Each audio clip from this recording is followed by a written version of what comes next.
ఇప్పుడు మీరు చూస్తున్న దేవస్థానం పేరు స్కందగిరి టెంపుల్. ఇది ఇక్కడ మెయిన్ సుబ్రహ్మణ్య స్వామి కొలువై ఉంటారు. ఇంకా శంకరుడు, దుర్గాదేవి, కింద ఆంజనేయ స్వామి టెంపుల్, ఇలా అన్ని దేవుళ్ళతోటి ఈ టెంపుల్ చాలా విశాలంగా చాలా చాలా పెద్దగా ఉంటుంది. ఇక్కడ అందరూ దీపాలు పెడుతూ ఉంటారు, నిమ్మకాయ దీపాలు. ఆ నిమ్మకాయ దీపాలు 11 వారాలు కానీ 21 వారాలు కానీ పెడుతూ ఉంటారు. వాళ్ళ కోరిన కోరికలు నెరవేరుతాయని నమ్ముతూ ఉంటారు. ఫస్ట్ ఒక నిమ్మకాయతో స్టార్ట్ చేసి సెకండ్ పెంచుకుంటూ పోవాలి.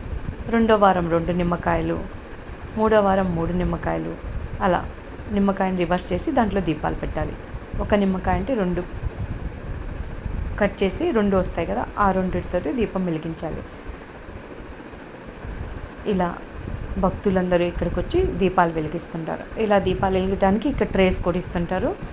ఇక్కడ దీపాలు వెలిగడానికి మనకి 20 రూపీస్ ఛార్జ్ చేస్తారు. వాళ్ళు ఈ ట్రే మనకి ఫెసిలిటీ ఇస్తారు. ఆ ట్రేలో పెట్టేసి మనం ఆడ దీపాలు ప్లేట్లో విస్తరాకులో వేసుకొని దీపాలన్నీ పెట్టుకోవాలి. ఇక్కడ ఎంతమంది ఉన్నారో ఇలా దీపాలు పెట్టేవాళ్ళు.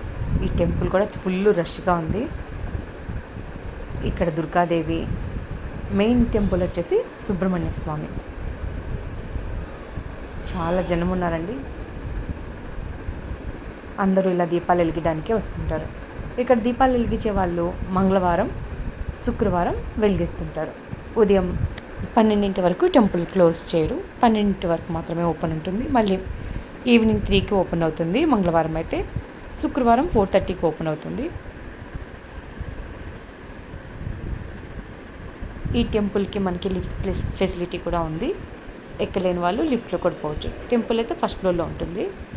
కింద కళ్యాణ మండపం ఉంది. ఆంజనేయ స్వామి టెంపుల్ కూడా ఉంది. ఈ టెంపుల్ మనకి సికింద్రాబాద్ నుంచి వితిన్ 5 కిలోమీటర్స్ లోపలే ఉంటుంది డిస్టెన్స్. సికింద్రాబాద్ నుంచి 44X అనే బస్ నెంబర్ కూడా ఉంటుంది. అది డైరెక్ట్